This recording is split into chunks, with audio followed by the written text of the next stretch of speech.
आप देख रहे हैं गुड रिटर्न्स। मैं हूं आपके साथ अर्निमा द्विवेदी। देखिए, ईरान और यूएसए एक टेबल पर बैठे जरूर हैं, लेकिन मिसाइल दोनों ही तरफ से तनी हुई है। शांति वार्ता पर चर्चा होनी है, लेकिन क्या सच में यहां पर शांति वार्ता हो रही है? क्या कुछ निकल करके आएगा इस पूरी बातचीत से? ये सब कुछ आज हम समझने की कोशिश करेंगे इस वीडियो में ये जानने की कोशिश करेंगे कि आखिर क्या हो सकता है इस पूरी बातचीत का आउटकम। और अगर पॉजिटिव आउटकम नहीं निकलता है तो पूरे ग्लोबल इकोनॉमी के लिए और खास तौर से भारत के लिए क्या ये चिंता की बात है? और जब से डोनाल्ड ट्रंप का ये बयान आया है कि यूएसए और ईरान एक साथ बैठ के बातचीत करेंगे, तब से कहीं ना कहीं पूरी ग्लोबल इकोनॉमी में हलचल भी मची हुई है। तो इस पूरे सिनारियो को समझने की कोशिश करते हैं। हमारे साथ एक बेहद खास मेहमान यहाँ पर मौजूद हैं, as geopolitics expert Arvind Singh Tejawat ji हमारे साथ यहाँ पर है। Sir, welcome to good returns. सबसे पहले तो सर, सवाल ये कि जो करंट टॉक्स की सिचुएशन बनी हुई है इस समय यूएस और ईरान के बीच में, उसको लेकर के एक्सपेक्टेशंस क्या है, उसको लेकर के अभी क्या आशंकाएं चल रही हैं? क्या पॉजिटिव आउटकम की उम्मीद कर रहे हैं हम, वो भी तब जब डोनाल्ड ट्रंप जिस देश के राष्ट्रपति हैं वो बैठा है ईरान के साथ एक टेबल पे? देखिए, पॉजिटिविटी की उम्मीद तो हम 1990 से ही नहीं कर रहे हैं। कारण ये कि अमेरिका एक साम्राज्यवादी देश है और अमेरिका पूरी दुनिया पे कब्जा करना चाहता है।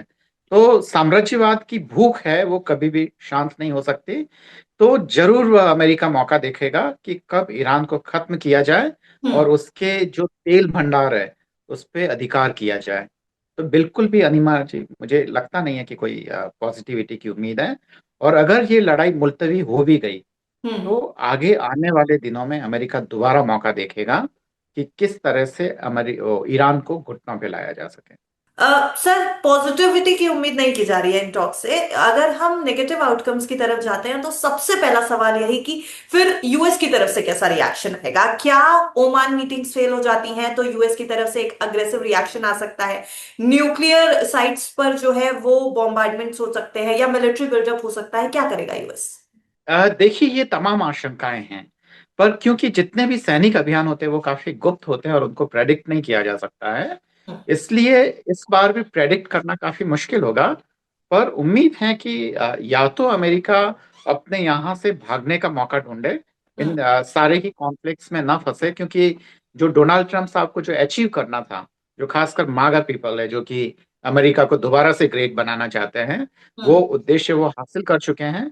तो हो सकता है कि वह यहाँ से रुखसत ले ले, या फिर अगर वो बम्बार्डमेंट और वो चुनते हैं तो सबसे पहले बम्बार्डमेंट होगा। पर हम्म। अगर वह परमाणु ठिकानों पे होगा तो इसकी कोई गारंटी नहीं है कि वह ईरान के परमाणु ठिकानों को वाकई कितना नुकसान पहुंचा पाएंगे। ऐसे में दूसरे जो सैनिक अड्डों से शुरुआत करके, जैसा कि अमेरिका का इतिहास रहा है, वह नागरिक ठिकानों पे भी हमला कर सकता है। जी। सर, यूएस का अग्रेशन हम समझते हैं, लेकिन जैसा आप खुद ये बात मान रहे हैं कि ये ईरान है, और ईरान को जब हम कंसिडर करते हैं तो हमें बाकी देशों की तुलना में इसको थोड़ा मजबूत देश मानना चाहिए, क्योंकि उसने अपने आप को डेवलप ऐसे किया है। तो यहाँ पर सबसे बड़ी ताकत स्ट्रेट ऑफ हॉर्मस। क्या स्ट्रेट ऑफ हॉर्मस को ब्लॉक कर सकता है ईरान? ये एक पॉसिबिलिटी है हमारे पास। यूएस बेसिस पर मिसाइल अटैक्स कर सकता है ईरान, ये भी एक पॉसिबिलिटी है। और क्या इसका रीजनेबल स्टेबिलिटी पर असर होगा? क्या आपको ऐसा लग रहा है? और डेफिनेटली मुझे लगता है कि यह तो लगभग तय है कि अगर लड़ाई होती है तो ईरान जो पहला काम करेगा वो स्ट्रेट ऑफ हॉर्मुज को ब्लॉक करने का काम करेगा। उसके बाद में वह इस लड़ाई को अरब और इसराइल की लड़ाई बनाना पसंद करेगा, क्योंकि यह उसके मुफीद होगा और खासकर वेस्ट एशिया के बाकी देशों से समर्थन जुटाने में मददगार होगा। हम्म। इसलिए उसका जो अगला हमला है वो इसराइल पे हो सकता है। ये तमाम जो सारी संभावना है, मुझे लगता है कि उन्हें ध्यान देना होगा। जी। यानी कि ऑयल के ऊपर इम्पैक्ट बहुत ज्यादा होने वाला है, हम इसको मान करके चले। खास तौर से जब स्ट्रेट ऑफ हॉर्मुज अगर बंद हो जाता है तो भी हम ये मान करके चल रहे हैं कि जो तेल का व्यापार, ग्लोबल जो इकोनॉमी है उसमें कहीं ना कहीं ऑयल प्राइसेस बढ़ जाएंगे, ऑयल मार्केट्स पर इम्पैक्ट होगा। कितना बढ़ सकता है ऑयल प्राइस? कुछ एस्टिमेट हम लगा करके चल रहे हैं कि ऑयल मार्केट कितना हिलेगा? जी बिल्कुल, क्योंकि जो दुनिया का जो कुल ट्रांसपोर्टेशन है ऑयल का, हम्म। उसमें से जो 1/5 है, 20%, वो स्टेट ऑफ हॉर्मुज से होके आता है। और क्योंकि भारत जो खासकर अभी प्लान कर रहा है कि वह वेनेजुएला का जो क्रूड ऑयल, जो कि थोड़ा रिस्क को रिफाइन करने में थोड़ी मुश्किल है, तो वो हम्म। जामनगर की फैक्ट्रियों में आएगा, रिलायंस की। तो ऐसे में अगर ये पूरा स्ट्रेट अगर ब्लॉक हो जाता है, ईरान उसे ब्लॉक कर लेता है, हम्म। तो हमें हमारे जो जहाज हैं, कंटेनर्स हैं, वो सब कुछ केप ऑफ गुड होप, मतलब पूरा अफ्रीका का चक्कर लगा के आना पड़ेगा। तो ये जो पूरी ट्रांसपोर्टेशन कॉस्ट है, वो हम्म। उसमें जुड़ जाएगी। और दूसरा ये है कि इस पूरे प्रभाव के कारण बहुत सारी जगहों पे जो खासकर ऑयल है, जो उसका जो प्रवाह प्रवाह है, हम्म। वह भी रुक सकता है। तो ऐसी स्थिति में इसकी कीमतें बढ़ सकती है। मुझे उम्मीद है कि 25% से लेके 30% तक भी इसमें बढ़ोतरी की उम्मीद हो सकती है। यह अलग बात है कि सरकार उसे कैसे मैनेज करती है। जी। ये बड़ा सवाल है सर, क्योंकि इंडिया को लेकर के, इंडिया के ऊपर इस समय ग्लोबल इकोनॉमी की नजरें हैं, और खासतौर से जब क्रूड या फिर किसी भी तरीके के पेट्रोलियम या तेल की बात आ रही है, तो भारत इस समय सेंटर ऑफ अट्रैक्शन है। क्योंकि एक तरफ से अमेरिका का भी प्रेशर है कि भारत अमेरिका से तेल खरीदे, वेनेजुएला से तेल खरीदे। दूसरी तरफ से रशिया से ऑलरेडी तेल लेने को लेकर के अमेरिका टैरिफ भी लगा चुका है। तो यहाँ पर इंडियन इकोनॉमी इस समय सेंटर ऑफ फोकस है। इंडियन इकोनॉमी के ऊपर इस पूरे जियोपॉलिटिकल सिनारियो का क्या असर देख रहे हैं, और अगर क्रूड प्राइसेस बढ़ते हैं तो क्या भारत एक टफ स्पॉट में है? देखिए, मैं अर्निमा जी इस सवाल को काफी पीछे से और ज्यादा दूरस्थ तरीके से समझने की कोशिश करता हूँ हम्म। कि अ, खासकर जो वेस्टर्न एलाइज हैं हमारे, हम्म। जो वेस्टर्न कंट्रीज हैं, उन्होंने भारत को 1947 से लेकर अब तक नुकसान पहुंचाया, इंडियन इकोनॉमी को नुकसान पहुंचाया। हम्म। और हमेशा प्रेशर टैक्टिक से भारत के हितों को चोट पहुंचाई है। जैसे कि भारत और पाकिस्तान में कॉन्फ्लिक्ट पैदा करके हम्म। उन्होंने एक हथियारों का जो बाजार है, वो पूरे दक्षिण एशिया में ढूंढा। तो ऐसे में वो सारा का सारा हथियार हमें बेच देते हैं, और हमारा जो गाढ़ी कमाई का पैसा है, लोगों की कमाई का, वो इन वेस्टर्न कंट्रीज में जाता है। तो वो वहां के डेवलपमेंट में लगता है, हमारे डेवलपमेंट में काम नहीं आता है। तो हम हमारे बजट का एक बड़ा हिस्सा हमेशा वेस्टर्न कंट्रीज को देते रहे हैं। तो ये हमारे जो इकोनॉमिक हित थे, उस पे पहली चोट थी। उसके बाद में वेस्टर्न कंट्रीज ने अपने जो वीजा नियम है, वो धीरे धीरे इतने मजबूत किए कि हमारी, अगर यहाँ की जनता, जो स्किल लेबरर्स थे, जो इंजीनियर्स थे, डॉक्टर्स थे, टेक्नीशियंस थे, वो इन देशों में आराम से जा भी नहीं सकते थे। यह सारा का सारा ब्रेन हमारे यहाँ के टैक्स पेयर्स की दौलत पे यहाँ से एजुकेशन लेके जाता, और हम्म। जो सर्विस है वो इन कंट्रीज में देता। उसके बाद में 90s का डिकेट आया। 90s के डिकेट में अमेरिका ने जो सबसे पहला जो हमारा नुकसान किया, क्योंकि भारत इराक से बहुत अच्छा खासा तेल खरीदता था, हम्म। इराक पे उसने कब्जा कर लिया। जब सारी ही अमेरिकन जो कंपनियां, उन्होंने उस पर कब्जा कर लिया, तो वो हमें महंगा तेल देने लगी। तो वो नुकसान था। फिर अमेरिका ने हम पे दबाव डाला कि ईरान से आप गैस मत खरीदिए, तो वह हमें नुकसान पहुंचाया। फिर अभी रूस से हम जब ठीक से तेल खरीद रहे थे, तो रूस से उन्होंने तेल खरीदने से मना किया। हम्म। पाकिस्तान को वो लगातार उकसाते रहते हैं, ताकि न तो ईरान से वो पाइपलाइन बन पाई, न ही सेंट्रल एशिया के जितने भी जो रेयर अर्थ मिनरल्स या जितनी भी जो तमाम चीजें हैं, हम उनका उपभोग कर सके। तो पूरा का पूरा जो वेस्टर्न वर्ल्ड है, वो भारत के जो इकोनॉमिक इंटरेस्ट हैं, उनके खिलाफ काम करता रहा है, हमें हमेशा से नुकसान पहुंचाता रहा है। पर हमारे लेवल पर, खासकर डिप्लोमेटिक तरीके से या विदेश मंत्रालय के स्तर पर, कोई सख्त आवाज इसलिए नहीं जाती है क्योंकि हमें डर है कि हमारे हितों को और भी ज्यादा नुकसान पहुंचाया जा सकता है। इंडिया का अग्निमा जी। स्टांस क्या होना चाहिए सर? यहाँ पर क्या क्या रुख लेकर के चलना चाहिए भारत को? और सबसे बड़ा सवाल ये कि अगर न्यूक्लियर डेवलपमेंट होता है ईरान में, तो ऑब्वियसली हम ये एक्सपेक्ट करके चल रहे हैं कि यूएस चुप तो बैठेगा नहीं। तो ऐसे में यहाँ पर इंडिया क्या एक दुविधा में हो सकता है, क्योंकि यूएस भी बेहतर एलाय है, ईरान के साथ भी रिश्ते अच्छे रखने हैं, लेकिन क्या स्टांस लेकर के चले? देखिए, पहली बात तो ये कि ईरान ने एनपीटी पे हस्ताक्षर कर रखे हैं। हम्म। तो अगर एनपीटी के सिग्नेचर, दूसरी बात ये कि जो विश्व परमाणु आयोग के जो मेम्बरान है, वो ईरान जाते रहे हैं, वहां परमाणु ठिकानों का निरीक्षण करते रहे हैं, और सेटिस्फैक्ट्री रिपोर्ट देते रहे हैं कि वहां सब कुछ ठीक है, वहां हम्म। कोई ऐसा कोई हमें संकेत नहीं मिला है। बावजूद इसके ऐसी संभावनाएं होती है कि वो चोरी छिपे परमाणु बम हासिल करने की ईरान जो है वह कोशिश कर सकता है। हम्म। पर उसके ठीक उल्टे हम इसराइल को देखें तो ईरान इजराइल न तो ईरान की तरह अपने यहाँ परमाणु आयोग के सदस्यों को आने देता है, हम्म। न ही उसने एनपीटी पे हस्ताक्षर कर रखे हैं। पर अमेरिका इजराइल को लेकर यह सब बात नहीं करेगा, तो कहीं ना कहीं दोगलापन है। तो यह जो तमाम चीजें हैं वो आप अमेरिकन पॉलिसी में देखेंगे कि हम्म। अगर वो अमेरिकन वो परमाणु ठिकानों की बात कर रहा है तो वो कितनी जायज है या कितनी जायज नहीं है। जी।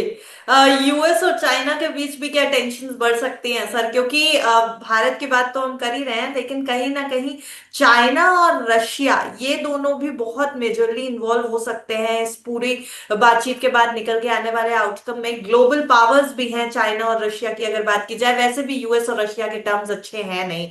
तो कहीं ना कहीं चाइना और कोशिश कर रहा है दोस्ती बढ़ाने की यूएस के साथ, लेकिन ऐसे स्पॉट में ये दो मेजर एलाइज इंडिया के चाइना और रशिया क्या करेंगे, और क्या इंडिया के ऊपर भी प्रेशर पॉलिटिक्स का दबाव आ सकता है? देखिए, दुनिया की जितनी भी ताकतें हैं, हम्म। बड़ी ताकतें जिसमें रूस है, चीन है, यूरोपियन यूनियन है, भारत है, ब्राजील है, साउथ अफ्रीका है, इन तमाम ताकतें ये सारा का सारा अमेरिका का दबाव महसूस करती है। हम्म। और चीन वैसा देश नहीं है जो कि कोल्ड वॉर के जमाने का यूएसएसआर था। वो एक बराबरी का मुकाबला था, बराबरी की टक्कर थी कि दो हाथियों की लड़ाई थी आपस में। और यहाँ चीन तो अभी हाथी का बच्चा है। कारण ये कि दोनों की इकोनॉमी में फर्क देखिए, अमेरिका और यूनाइटेड स्टेट की इकोनॉमी में फर्क देखिए, या कि आप उनकी सैनिक ताकत में फर्क देखिए। अगर केवल नेवी की बात करें तो रूस और चीन दोनों भी साथ में आ जाए तब भी वो हम्म। अमेरिका का मुकाबला नहीं कर सकते हैं। यही कारण है कि अमेरिका ने जो पहले ईरान पे जो सीमित बॉम्बार्डमेंट हुई थी वो टेस्ट करने के लिए थी कि अगर हम ईरान पे बड़ा हमला करते हैं तो चीन और रूस किस हद तक ईरान की मदद करेंगे। और तब अमेरिका ने ये जान लिया था कि ये मदद नहीं करेंगे। और हम्म। यही कारण है कि अब अमेरिका का साहस इतना बड़ा है, और ये सच भी है कि चीन और रूस ईरान की कोई मदद नहीं करेंगे। तो वो केवल जबानी जमा खर्च करेंगे, यूनाइटेड नेशंस में बोलेंगे कि हाँ नहीं करना चाहिए, हम अमेरिका की ताकत आजमा लेंगे, देख लेंगे, ये तमाम चीजें होगी। पर वास्तविक धरातल पर ये देश कुछ भी नहीं करने वाले हैं। कारण ये कि चीन जो अमेरिकन मार्केट है उसको नहीं छोड़ेगा। चीन का जो माल जो सारा इतना खपत होती है अमेरिका में, हम्म। वो चीन मुझे नहीं लगता कि अमेरिका से पंगा लेकर अभी कुछ करेगा। और अगर वेनेजुएला पे जो अमेरिका ने किया है, ईरान पे जो अमेरिका करने की सोच रहा है, अगर वैसा ही चीन आ, वो ताइवान को लेकर करेगा तो हम्म। अमेरिका भी रोक नहीं पाएगा। यह सच है कि अमेरिका इन बड़े देशों पर, चाहे वो भारत हो, चाहे वो रूस हो, चाहे वह चीन हो, इन पे हमला नहीं कर सकता है। पर हम्म। इन मुल्कों में वापस इतनी ताकत नहीं है कि अमेरिका को रोक सके। जी रशिया अग्निमा जी। रशिया में भी नहीं है सर। रशिया तो स्ट्रांगली खड़ा है इस समय अमेरिका के अगेंस्ट।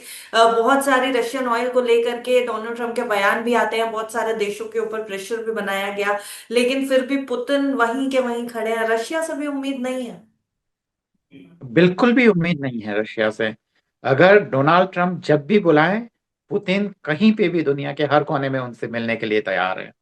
हम्म। रूस पे अमेरिका का अच्छा खासा दबाव है। और जैसा डोनाल्ड ट्रंप अगर रशियन हितों की बात करेंगे तो वो तैयार है। आप देखिए, यूरोपियन यूनियन को लेकर भी रूस चाहता है कि अमेरिका का अगर ये सख्त रवैया होता है तो ऐसा भविष्य में 1 या 2 डिकेड के बाद ऐसा हो सकता है कि अमेरिका और रूस दोनों एक ही खेमे में हो, दोनों दोस्त हो।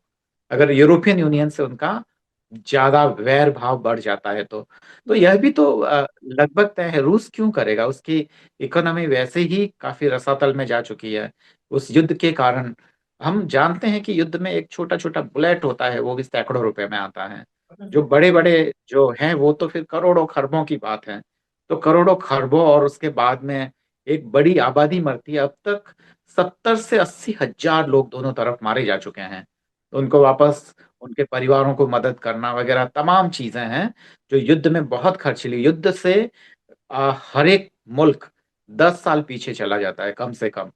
तो वही है, तो रूस तो इस हालत में ही नहीं है। और इसीलिए जो अमेरिकन डिप्लोमेट्स रहे, यूरो अमेरिकन जो रहे, उन्होंने रूस को यूक्रेन से बहुत बुरी तरह से उलझा दिया है। और हम्म। उससे अभी तक रूस बाहर नहीं निकल पाया है। तो अमेरिका से या उसके खिलाफ जाना तो बिल्कुल भी संभव नहीं है। यह सच है कि जिस हम बहुध्रुवीय विश्व व्यवस्था की बात करते हैं, वैसी अभी नहीं है। अभी तो ये दुनिया एक ध्रुवीय ही है। जब बहुध्रुवीय होगी तब देखेंगे कि क्या होता है। जी। जी जी, thank you so much Arvind ji. देखिए अभी बहुत कुछ एक्सपेक्टेशंस ही हैं क्योंकि अभी बातचीत शुरू हुई नहीं है राउंड द टेबल।